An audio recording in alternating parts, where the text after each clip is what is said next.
નમસ્કાર વિદ્યાર્થી મિત્રો, ઓનલાઈન એજ્યુકેશનની અંદર તમારું સ્વાગત છે। આજે આપણે અહીંયા 12 કોમર્સની અંદર અર્થશાસ્ત્ર વિષયમાં આગળના ચેપ્ટર જે આપણે ચોથું ચેપ્ટર ચાલુ છે, તો એ ચેપ્ટરની અંદર આગળના પ્રશ્નોનો છે આપણે અહીંયા અભ્યાસ કરીશું કે જે પ્રશ્ન છે આપણો reserve bank of India RBI એટલે કે મધ્યસ્થ બેંકના ગુણાત્મક સાધનોની આપણે ચર્ચા છે એ કરીશું કે જે આપણે નાણાકીય નીતિના સાધનો જેમાં પરિમાણાત્મક અને ગુણાત્મક સાધનોનો સમાવેશ થાય છે। તો આપણે અહીંયા નાણાકીય નીતિના આરબીઆઈના નાણાકીય નીતિના એ પરિમાણાત્મક સાધનોનો આપણે અભ્યાસ કર્યો કે જે એ પરિમાણાત્મક સાધનો છે દરેક ક્ષેત્રમાં એક સરખા પ્રમાણમાં છે એ લાગુ પાડવામાં આવે છે અને એવી રીતના નાણાંનો પુરવઠો અને નાણાંની માંગને અનુરૂપ અહીંયા એ જે તે આર્થિક અવ્યવસ્થા જ્યારે ઊભી થાય છે માંગ અને પુરવઠામાં, ત્યારે એને સમતોલ કરવા માટે થઈને અહીંયા પરિમાણાત્મક સાધનોનો ઉપયોગ જે કરવામાં આવે છે। હવે અહીંયા વાત કરીશું આપણે આરબીઆઈના નાણાકીય નીતિના ગુણાત્મક સાધનોની કે જે પરિમાણાત્મક સાધનોની જેમ ગુણાત્મક સાધનો છે એ અર્થતંત્રની અંદર એક સરખી અસર પાડતા નથી અથવા તો દરેક ક્ષેત્રમાં લાગુ પાડવામાં આવતા નથી, પણ એવા જે પછાત આર્થિક ક્ષેત્રો છે જેમ કે કૃષિ છે, ગૃહ ઉદ્યોગ છે, નાના ઉદ્યોગો છે, તો એને જે તે ધિરાણ આપવામાં આવે છે તો એના વ્યાજના દર છે નીચા હોય છે એવું અહીંયા વેપારી બેંકોને સૂચન કરવામાં આવે છે। ત્યારબાદ જે મોટા મોટા ઉદ્યોગો છે, મૂડીપતિઓ છે, તો એમને જ્યારે ધિરાણની જરૂરિયાત હોય તો એના વ્યાજના દર છે ઊંચા રાખવામાં આવે છે।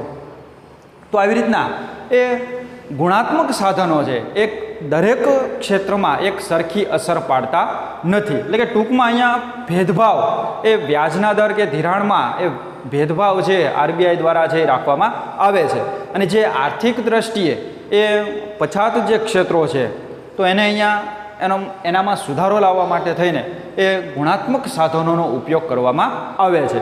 ગુણાત્મક સાધનો છે જરૂર જણાય એવા જ ક્ષેત્રમાં અહીંયા એ ધિરાણમાં ફેરફાર લાવવાની પ્રક્રિયા છે એ કરે છે, તેથી એ ગુણાત્મક સાધનો અર્થતંત્ર ઉપર એક સરખી અસર પાડતા નથી। જરૂર જણાય એવા ક્ષેત્રને અહીંયા એ ગુણાત્મક સાધનોનો ઉપયોગ કરવામાં આવે છે। તો સામાન્ય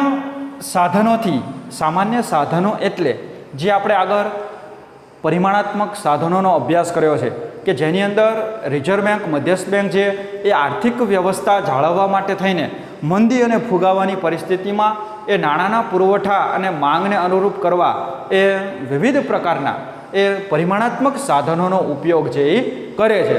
જેમ કે આપણે જોયું બેંક રેટ છે, રેપો રેટ છે, રિવર્સ રેપો રેટ છે, એસએલઆર છે, સીઆરઆર છે, બરાબર। તો એનો ઉપયોગ છે એ કરી અને નાણાંની માંગને અનુરૂપ અહીંયા પુરવઠો છે એ સરભર કરવા એ પરિમાણાત્મક સાધનોનો ઉપયોગ છે એ કરવામાં આવે છે।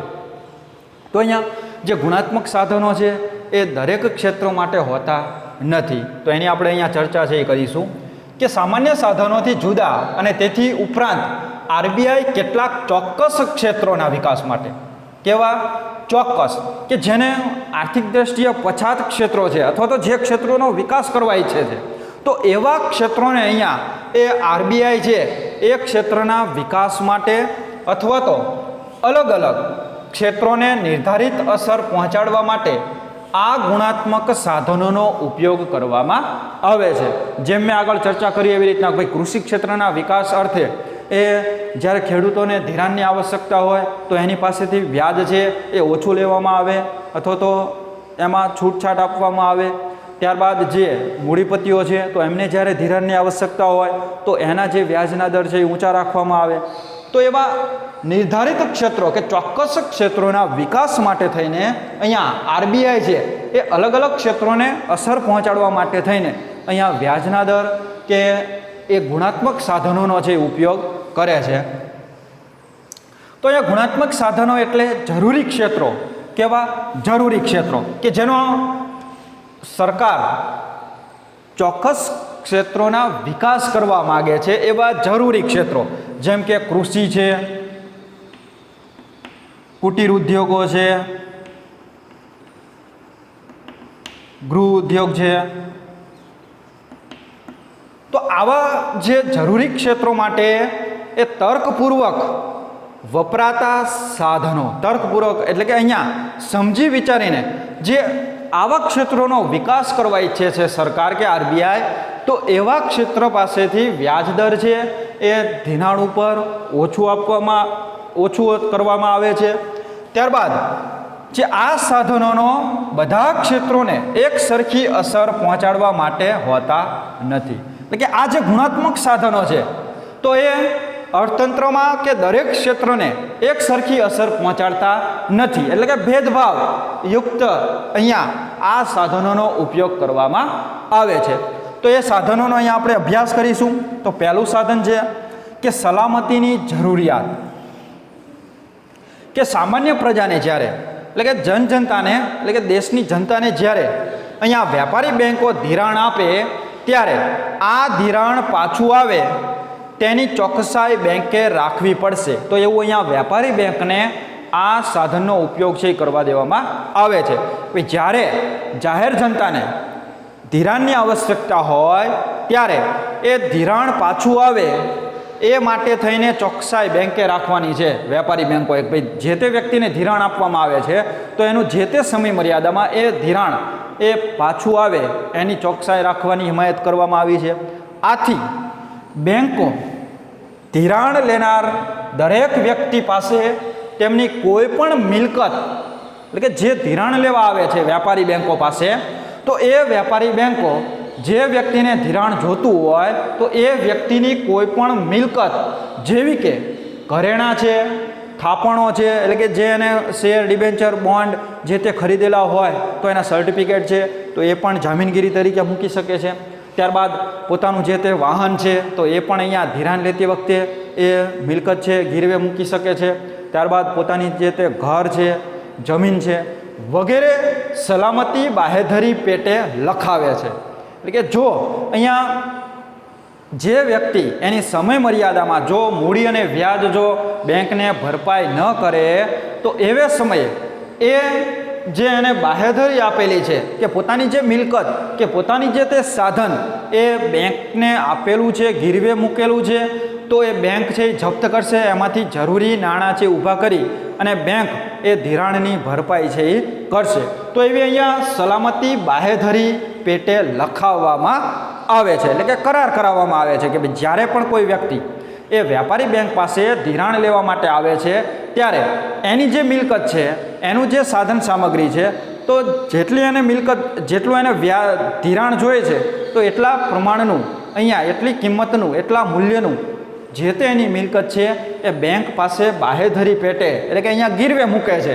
જો હું સમય મર્યાદામાં આ ધિરાણની ભરપાઈ ન કરું તો એ જે મેં સાધન સામગ્રી જે બાહેધરી પેટે મૂકેલી છે તો એ બેંક છે એ જપ્ત કરશે અને એમાંથી જરૂરી નાણાં છે એ ઊભા કરી અને ધિરાણની ભરપાઈ છે એ કરશે. તો અહીંયા બાહેધરી પેટે સલામતી માટે થઈને અહીંયા વેપારી બેંકો છે એ જે તે ધિરાણ લેનાર વ્યક્તિ પાસે લખાવે છે. તો એની હિમાયત કરવામાં આવી છે. જો કોઈ ગ્રાહક બેંકની શરતો મુજબ ધિરાણની રકમ પાછી ન ચૂકવે તો બેંક આવું સલામતી પેટે રાખેલું સાધન જપ્ત કરશે અને એમાંથી જે ધિરાણની રકમ છે એ ઊભી કરશે અને વ્યાજની રકમ ઊભી કરી અને ધિરાણ છે એ ભરપાઈ કરવા માટે પ્રયત્ન કરશે. પરંતુ દેશના દરેક વર્ગને બેંકનું ધિરાણ મળે તથા ખેતી જેવા ક્ષેત્રોનો સરખો વિકાસ થાય તે માટે અલગ અલગ વર્ગ પાસે અહીંયા ઓછા વત્તા પ્રમાણમાં સલામતી બાહેધરી છે એ લખાવવામાં આવે છે. તો એ પદ્ધતિનો ઉપયોગ અહીંયા રિઝર્વ બેંક છે એ વેપારી બેંકોને આ સાધનનો ઉપયોગ છે કરવો કેવે સમયે ભાઈ કયા વર્ગને કેટલી અહીંયા નાણાકીય જરૂરિયાત છે, ધિરાણની જરૂરિયાત છે અને સામે કેવો વર્ગ છે ભાઈ ખેડૂત છે, મૂડીપતિ છે, અમીર વ્યક્તિ છે, બરાબર, ગૃહ ઉદ્યોગ ચલાવનાર છે. તો એવી રીતના અહીંયા દરેક વર્ગને બેંકનું ધિરાણ મળે તથા ખેતી જેવા ક્ષેત્રોનો સરખો વિકાસ થાય એ માટે થઈને અલગ અલગ વર્ગ પાસે શું કીધું અહીંયા અલગ અલગ વર્ગ પાસે ભાઈ ખેડૂત વર્ગ આવે તો એને બાહેધરી પેટે જે તે એની મિલકત છે એ ઓછી લખાવી અને વધારે ધિરાણ આપવું. ત્યારબાદ જે મૂડીપતિઓ છે, અમીર વ્યક્તિઓ છે, ઉદ્યોગપતિઓ છે તો એની પાસેથી એ કેટલા પ્રમાણમાં અહીંયા બાહેધરી પેટે છે એ જે તે મિલકત છે એ લખાવી, સાધન સામગ્રી લખાવી. તો એ વત્તા ઓછા પ્રમાણમાં સલામતી બાહેધરી લખાવવાની પદ્ધતિ અપનાવવા આરબીઆઈ એ વ્યાપારી બેંકોને આદેશ આપે છે. એટલે કે આવી રીતના અહીંયા અલગ અલગ ક્ષેત્રના વિકાસ માટે થઈને જ્યારે ધિરાણની આવશ્યકતા હોય તો એમને અહીંયા બાંહેધરી સલામતી લખાવવાની પદ્ધતિમાં પણ ભેદભાવ છે એ રાખવો, એવું અહીંયા આરબીઆઈ એ વ્યાપારી બેંકોને સૂચન કરે છે. બીજું ગુણાત્મક સાધન છે કે માર્જિનની જરૂરિયાત. તો માર્જિન એટલે જ્યારે સલામતી કે બાંહેધરી પેટે બતાવેલી મિલકતના અમુક ટકા જ અથવા તો માંગેલી લોનના અમુક ટકા જેટલી જ રકમનું ધિરાણ વ્યક્તિ કે એકમને મળી શકે તો એ જે પ્રમાણ છે તો એને માર્જિનની પ્રમાણ તરીકે ઓળખવામાં આવે છે. દાખલા તરીકે કોઈ ખેડૂતને ધિરાણની આવશ્યકતા છે, નાણાંની આવશ્યકતા છે, તો એવે સમયે એની પાસે જે જમીન છે તો એની જે કિંમત છે એ 5 લાખ રૂપિયા છે. હવે એ આરબીઆઈના આદેશ પ્રમાણે વ્યાપારી બેંકો છે એ માર્જિન છે એ રાખે છે કે આરબીઆઈ જેટલું અહીંયા જે અલગ અલગ વર્ગ માટે માર્જિન રાખેલું છે તો એ માર્જિન પ્રમાણે માનો કે ખેડૂતની જે જમીન છે એની કિંમત છે 5 લાખ છે. હવે એને અહીંયા આરબીઆઈના આદેશ મુજબ વ્યાપારી બેંકો છે એ વધુમાં વધુ એ 4 લાખનું ધિરાણ છે એ આપી શકે છે. બરાબર. તો આ જે પ્રમાણ છે તો એ શું છે? માર્જિન છે. કે અહીંયા 1 લાખનું માર્જિન છે એ રાખવામાં આવે છે. ભાઈ એને પૂરેપૂરી ધિરાણ છે આપવામાં આવતું નથી. તો એ જે રકમ એને બાંહેધરી પેટે કે તારણમાં મૂકેલી છે એટલે કે ગીરવે મૂકેલી છે બેંક પાસે અને લોન લીધેલી છે તો એ મિલકતના અમુક જ ટકા, પૂરેપૂરા નહીં, અમુક જ ટકા અથવા તો માગેલી લોનના અમુક ટકા જેટલી રકમનું જ ધિરાણ વ્યક્તિ કે એકમને અહીંયા મળી શકે છે. જેમ મેં અહીંયા ઉદાહરણ આપ્યું તમને, ભાઈ એક વ્યક્તિને અહીંયા 5 લાખ એની જે તે સાધન સામગ્રી છે જે એને સલામતી પેટે ગીરવે મૂકેલી છે બેંક પાસે લોન લેતી વખતે, તો એ 5 લાખની અંદર એને પૂરેપૂરું ધિરાણ છે 5 લાખનું મળતું નથી. તો એ માટે થઈને એને 4 લાખ વધુને વધુ રકમનું ધિરાણ છે એ મળે છે. તો એવે સમયે એ જે 1 લાખનો ગેપ રાખવામાં આવેલો છે તો એ શું છે? માર્જિન છે. તો એવી રીતના અહીંયા આરબીઆઈ અલગ અલગ ક્ષેત્રો પાસે એ અલગ અલગ માર્જિન છે એ રાખવાની એ હિમાયત છે એ કરેલી છે. તો આવી ટકાવારીની ધિરાણનું માર્જિન કહેવામાં આવે છે. એટલે કે આવી જે ટકાવારી રાખવામાં આવે છે તો એને માર્જિન, ધિરાણનું માર્જિન તરીકે ઓળખવામાં આવે છે. અને એ વ્યાપારી બેંકો આરબીઆઈના આદેશ પ્રમાણે એ અલગ અલગ ક્ષેત્રો પાસેથી અલગ અલગ માર્જિન છે એ રાખતું હોય છે. તો અહીંયા આરબીઆઈ જુદા જુદા વર્ગો માટે જુદા જુદા માર્જિન રાખવાની ભલામણ છે એ કરે છે. એટલે કે આરબીઆઈ અહીંયા વ્યાપારી બેંકોને એ ભલામણ કરે છે કે ભાઈ તમારે જો નબળા ક્ષેત્રો હોય જેમ કે ખેતી છે અથવા તો ગૃહ ઉદ્યોગ છે, કુટીર ઉદ્યોગ છે, તો એના વિકાસ અર્થે જ્યારે કાર્યક્રમ થતા હોય, કાર્ય થતું હોય તો એવે સમયે જ્યારે એક ક્ષેત્રોને ધિરાણની આવશ્યકતા હોય તો એનું માર્જિન છે એ ઊંચું રાખવું, કારણ કે એને વધારે નાણાંની આવશ્યકતા છે. બરાબર. અથવા તો કોઈ મૂડીપતિ છે, ઉદ્યોગપતિ છે, બરાબર, તો એને જ્યારે નાણાકીય જરૂરિયાત હોય તો એની પાસેથી જે સલામતી કે જે ગીરવે મૂકેલી છે તે તારણમાં વસ્તુઓ છે, સાધન સામગ્રી છે, તો એના કરતાં ઓછું ધિરાણ આપવું. તો એવા અહીંયા એ ભલામણ કરવા એ અલગ અલગ અહીંયા એ માર્જિન રાખવાની ભલામણ છે આરબીઆઈ દ્વારા છે વ્યાપારી બેંકોને કરવામાં આવી છે. ત્યારબાદ ત્રીજું ગુણાત્મક સાધન છે ધિરાણની ટોચ મર્યાદા. એટલે કે કોને કેટલું ધિરાણ આપવું તો એ પણ આરબીઆઈ દ્વારા છે નક્કી કરવામાં આવે છે. અને એ પ્રમાણે એ આદેશને ધ્યાને રાખીને વ્યાપારી બેંકો એ ધિરાણની ટોચ મર્યાદા છે એ પ્રમાણે અહીંયા ધિરાણ છે એ આપે છે. ચોથું છે કે ભેદભાવયુક્ત અથવા તો ભેદ પારખું વ્યાજ દર. એટલે કે અહીંયા જે વાત કરીએ આપણે અહીંયા માર્જિનની કે અલગ અલગ એ જરૂરિયાતને ધ્યાને રાખીને અલગ અલગ ક્ષેત્રને ધ્યાને રાખીને માર્જિન છે એ અલગ અલગ રાખવું એવું પણ આરબીઆઈએ હિમાયત કરેલી છે. અને એ બાબતને ધ્યાને રાખીને અહીંયા એ વ્યાજના દર પણ એ અલગ અલગ ક્ષેત્ર પાસેથી અલગ અલગ વ્યાજના દર છે એ લેવા, તો એની પણ હિમાયત અહીંયા આરબીઆઈએ છે એ વ્યાપારી બેંકોને કરેલી છે. તો કે અલગ અલગ પ્રકારના ધિરાણ માટે અલગ અલગ વ્યાજના દર રાખવાની પદ્ધતિ આરબીઆઈ સૂચવે છે.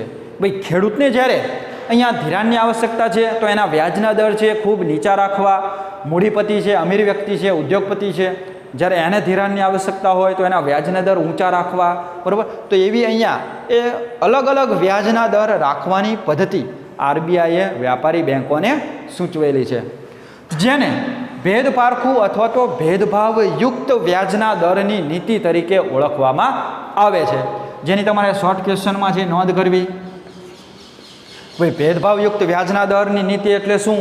તો કે અલગ અલગ પ્રકારના ધિરાણ માટે અલગ અલગ વ્યાજના દર રાખવાની પદ્ધતિ ને અહીંયા ભેદભાવયુક્ત વ્યાજના દરની નીતિ તરીકે ઓળખવામાં આવે છે. એટલે કે અહીંયા દરેક ક્ષેત્ર પાસેથી એક સરખા પ્રકારનું વ્યાજ છે એ લેવામાં આવતું નથી, પણ એ ક્ષેત્રને ધ્યાને રાખીને એ અલગ અલગ ક્ષેત્રો માટે વ્યાજના દર છે એ અલગ અલગ રાખવામાં આવે છે. જેમ કે ખેડૂત છે તો એને વ્યાજના દર નીચા રાખવામાં આવે, કોઈને હોમ લોન છે, કાર લોન છે, ગોલ્ડ લોન છે જોતી હોય તો એવા સમયે એના વ્યાજના દર ઊંચા રાખવા, બરાબર. તો એવી અહીંયા ભેદભાવયુક્ત વ્યાજના દરની નીતિ કહેવામાં આવે છે. દાખલા તરીકે એક ગરીબ ખેડૂતને કે ગરીબ જે ગૃહ ઉદ્યોગ ચલાવનાર છે, કુટીર ઉદ્યોગ ચલાવનાર છે, તો એ વ્યક્તિને અહીંયા એના જે તે પ્રવૃત્તિ માટે, આર્થિક પ્રવૃત્તિ માટે થઈને, એના ઉત્કર્ષ માટે થઈને જ્યારે ધિરાણની આવશ્યકતા છે તો એ માટે વ્યાજના દર છે એ ખૂબ નીચા રાખવા, અથવા તો જે ધિરાણ મળે છે તો એનું વ્યાજનો દર છે એ નીચો હોવો. ત્યારબાદ જો પૈસાદાર વ્યક્તિ છે, મૂડીપતિઓ છે, ઉદ્યોગપતિઓ છે, એવા વ્યક્તિઓને જ્યારે ધિરાણની આવશ્યકતા હોય, જેમ કે ઘર ખરીદવા માટે, ઘર બનાવવા માટે, કાર ખરીદવા માટે કે કોઈ સાધન સામગ્રી વસાવવા માટે જ્યારે મૂડીપતિઓ કે પૈસાદાર વ્યક્તિને જરૂરિયાત હોય તો એને જે ધિરાણ આપવામાં આવે છે એ ધિરાણ ઉપર વ્યાજ દર છે એ ઊંચું રાખવું, એવું અહીંયા એ વ્યાપારી બેંકોને સૂચન છે એ કરવામાં આવે છે. તો આવી રીતના અહીંયા ભેદ પારખું કે ભેદભાવયુક્ત વ્યાજના દરની નીતિ પણ એ ગુણાત્મક સાધન તરીકે અહીંયા આરબીઆઈ એ વ્યાપારી બેંકોને સૂચન છે એ કરે છે. ભાઈ જે ક્ષેત્રો છે જેનો વિકાસ કરવા ઈચ્છે છે જે તે સરકાર, તો એવે સમયે એની પાસેથી એને જે ધિરાણ આપવામાં આવે છે તો એના વ્યાજના દર છે એ નીચા રાખવા, મૂડીપતિઓ છે અથવા તો પૈસાદાર વ્યક્તિ છે એને જ્યારે ધિરાણની આવશ્યકતા હોય તો વ્યાજના દર ઊંચા રાખવા, એવી અહીંયા ભેદભાવયુક્ત એ નીતિ એ આરબીઆઈ દ્વારા ગુણાત્મક સાધનોમાં એ સમાવવામાં આવેલી છે. તો આવી રીતના વિદ્યાર્થી મિત્રો એ મધ્યસ્થ બેંક છે એ અલગ અલગ ક્ષેત્રો માટે કે જે ચોક્કસ ક્ષેત્રોના વિકાસ અર્થે જ્યારે ધિરાણની આવશ્યકતા હોય ત્યારે અહીંયા સલામતીની જે જરૂરિયાત છે, માર્જિનની જે જરૂરિયાત છે, ધિરાણની ટોચ મર્યાદાની જે જરૂરિયાત છે, ત્યારબાદ જે ભેદભાવયુક્તવાળા વ્યાજદરની નીતિ છે તો એમાં ફેરફાર છે એ લાવવામાં આવે છે. અથવા તો એવા જે ચોક્કસ ક્ષેત્રો છે કે જે સરકાર એવા ક્ષેત્રોનો વિકાસ કરવા ઈચ્છે છે તો એની પાસેથી એ વ્યાજદર છે નીચા લેવામાં આવે, માર્જિન પણ ઓછું રાખવામાં આવે, સલામતી પેટે પણ જે તે સરકાર છે અમુક બાંયધરી આપતી હોય. તો આવી રીતના એ સરકાર ચોક્કસ ક્ષેત્રોના વિકાસ માટે થઈને અહીંયા ગુણાત્મક સાધનોનો ઉપયોગ છે એ કરે છે. અને એવી રીતના એ જે ચોક્કસ પ્રકારના ક્ષેત્રના વિકાસ માટે થઈને એ અલગ અલગ ક્ષેત્રો માટે એ ગુણાત્મક સાધનોનો ઉપયોગ છે એ થાય છે. તો આવી રીતના વિદ્યાર્થી મિત્રો આપણે આ જે મધ્યસ્થ બેંક એટલે કે રિઝર્વ બેંક ઓફ ઇન્ડિયાના જે ગુણાત્મક સાધનોનો અભ્યાસ કર્યો છે તો એ 5 ગુણની અંદર કે 3 ગુણની અંદર કે 2 ગુણની અંદર કોઈ મુદ્દો છે એ પૂછાઈ શકે છે કે ભાઈ માર્જિનની જરૂરિયાત છે સમજાવો, ગુણાત્મક સાધન તરીકે ભેદભાવયુક્ત વ્યાજના દરની નીતિ સમજાવો, તો આપણે આટલું છે એ લખી શકીએ અને 2 ગુણ છે એ મેળવી શકીએ. અથવા તો 3 ગુણમાં એ પૂછાય છે ભાઈ બે કે 3 મુદ્દા લખો, બરાબર. અથવા તો 5 ગુણમાં પણ પૂછાઈ શકે કે ભાઈ મધ્યસ્થ બેંકના એ નાણાકીય નીતિના ગુણાત્મક સાધનોની ચર્ચા કરો તો 5 ગુણમાં પણ પૂછાઈ શકે, બરાબર. તો એવી રીતના તમારે વિદ્યાર્થી મિત્રો તૈયારી છે એ કરવાની છે અને ઘરે બેઠા ફેરબુકની અંદર તમારે જવાબ સાથે લખવાનું છે. અસ્તુ. જય ગુરુદેવ.